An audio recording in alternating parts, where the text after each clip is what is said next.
certain presumed facts of history that I'm certain will not stick with the general white historical community. Well, I'll tell you, it became almost necessary for the Europeans to whiten up a part of black history when they began to take over the world in the 15th and the 16th century. And what Rogers has done is going back and taken a whole lot of the white away and showed you the original black faces of certain people in history. In this two-volume work, World's Great Men of Color, Volume 1 is devoted to the Old World, and Volume 2 is devoted to the New World. The first thing he does is to put Egypt in proper context and to show Egypt and the great personalities of ancient Egypt as black people. Khalid Al-Mansour left quite an impression when he first appeared on this series in 1994.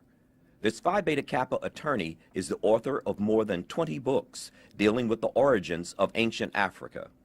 Africa is a Latin term given by the ancient Romans to a continent originally known to its indigenous people as Alkebulan, the Garden of Eden, or sometimes it was also called the Mother of Mankind.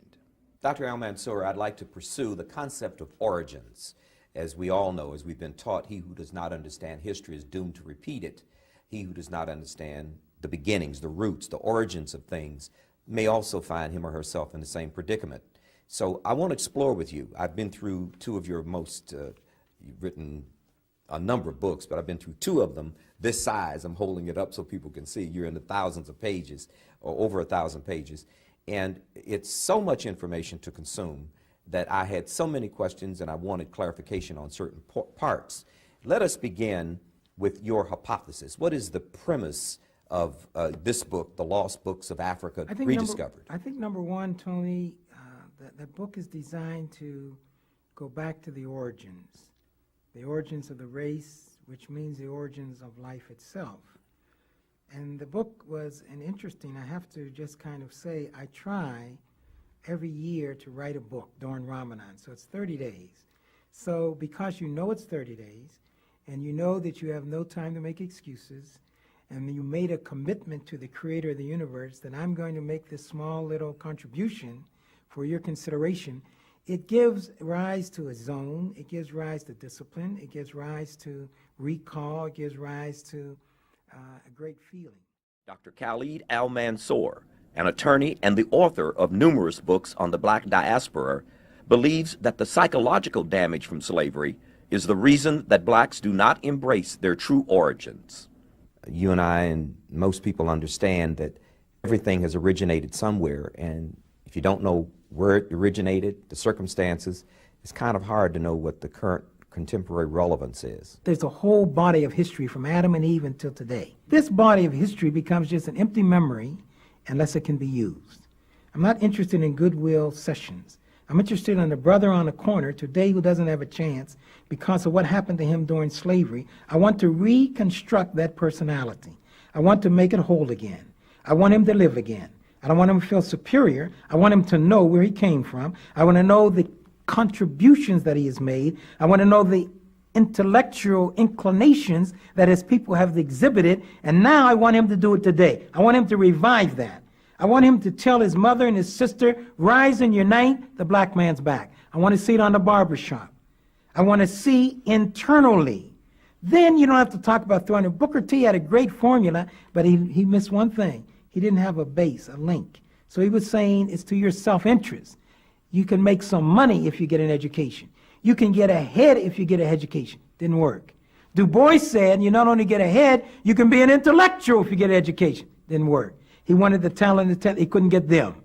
So that in comparison to African students, people have read the remark about Nixon and they got very angry because Spiro Agnew went to Africa and he said, Africans are more intelligent than the African American.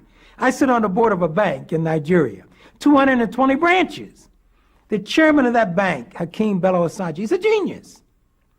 He was going to go and be a mathematician. He decided at the last moment to go and maybe study other things, philosophy. Went to Oxford, won a fellowship, top of the class. Won a law degree, so he went to Cambridge, top of the class. Then went to Harvard and got an MBA, top of the class. He put together the bank, 220 branches. There's not a black financial institution in America with 50 branches.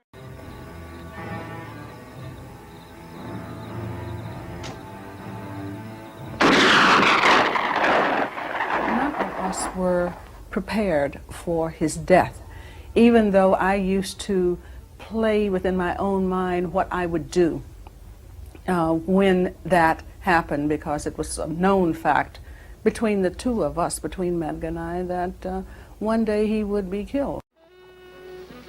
In whatever else the Negro may have been a failure, he has in one respect been a marked and a brilliant success. He has managed by one means or another to make himself one of the most prominent and interesting figures that now attract and hold the attention of the world. Go where you will meet with him. He is alike present in the study of the learned and the thoughtful, and in the playhouse of the gay and the thoughtless. We see him pictured at our street corners and hear him in the songs of our marketplaces. The low and the vulgar curse him, the snobs affect to despise him, the mean and the cowardly assault him, because they know that his friends are few and that they can abuse him with impunity and with the applause of the coarse and brutal crowd. But despite it all, the Negro remains like iron or granite, cool, strong, oh, darling. Cool, strong, imperturbable, and cheerful.